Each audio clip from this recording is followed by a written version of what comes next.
Donc maintenant, on va voir le cours et l'application du cours sur le test de reconnaissance de l'eau.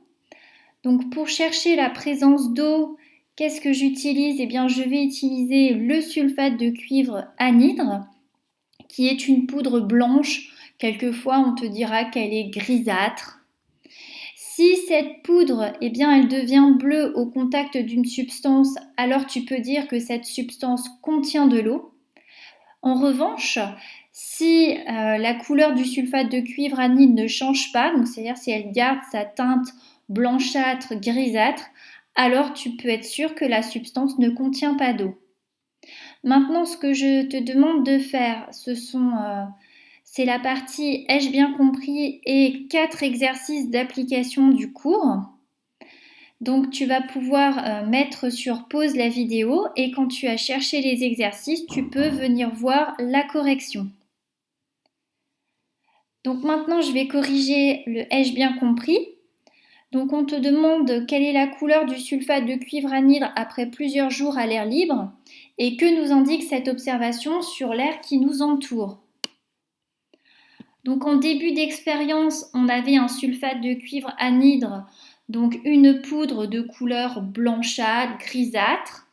Et après quelques jours, eh bien, cette poudre a changé de couleur et est devenue bleue. Donc c'est ce que j'ai mis. Après quelques jours, le sulfate de cuivre anhydre est devenu bleu.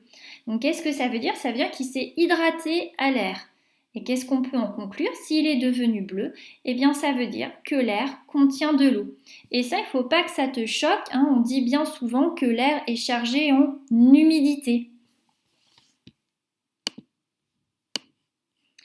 Alors maintenant, je vais corriger les exercices 1 et 2. Dans l'exercice 1, on te dit qu'on dépose sur de la soupe déshydratée, donc déshydratée, ça veut dire qu'il n'a pas d'eau, du sulfate de cuivre anhydre qui conserve alors sa teinte grisâtre. Et qu'est-ce qu'on peut en déduire? Est-ce que la soupe ne contient pas d'eau? Est-ce que la soupe contient de l'eau? Est-ce que le sulfate de cuivre anhydre réagit avec l'eau? Est-ce que le sulfate de cuivre anhydre réagit avec la soupe? Alors, on sait très bien que le sulfate de cuivre anhydre, il réagit avec l'eau. Mais ça, tu ne peux pas le déduire de l'expérience. Par contre, ce que tu sais, c'est que la soupe, elle ne contient pas d'eau, puisque le sulfate de cuivre anhydre est resté blanc-gris. Donc, et le sulfate de cuivre anhydre, il n'a pas réagi avec la soupe déshydratée. Question 2. On dispose de 2 liquides incolores. Pour identifier l'eau, qu'est-ce qu'on peut faire? Est-ce qu'on va les goûter? Est-ce qu'on va les faire s'évaporer? Ça veut dire passer de l'état liquide à l'état gazeux. Est-ce qu'on va réaliser un test à l'eau de chaud? Ou est-ce qu'on va réaliser un test au sulfate de cuivre anhydre? Eh bien, on va réaliser un test au sulfate de cuivre anhydre. On ne goûte pas des liquides, on ne sait pas ce que c'est, ça peut être dangereux. Les faire s'évaporer, ça va être difficile d'après de les identifier. Réaliser un test à l'eau de chaud, on sait que l'eau de chaud, ça sert à identifier un gaz, le dioxyde de carbone. Donc pas à identifier un liquide.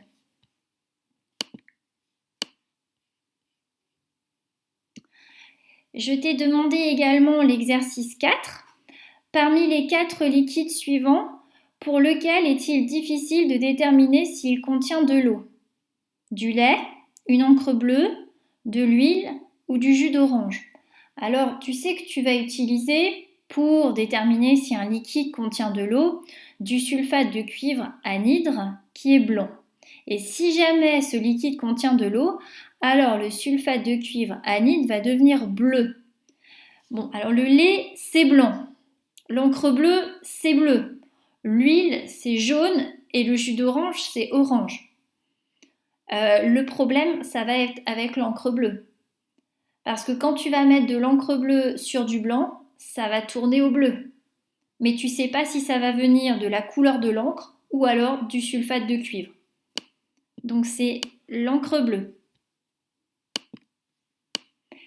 Et le dernier exercice que je t'avais confié, c'est l'exercice 6 où il fallait relier les propositions de la colonne de gauche aux propositions de la colonne de droite.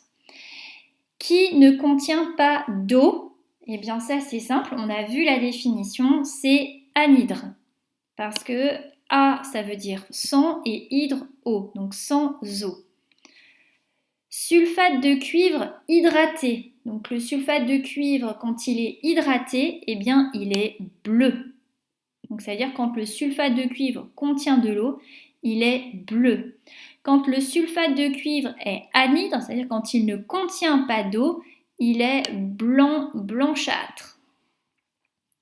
Qui a perdu de l'eau? Eh bien, qui a perdu de l'eau, ça sera déshydraté. Quand on est déshydraté, c'est qu'on a perdu de l'eau. Et qui a gagné de l'eau, eh bien, dans ces cas-là, c'est hydraté.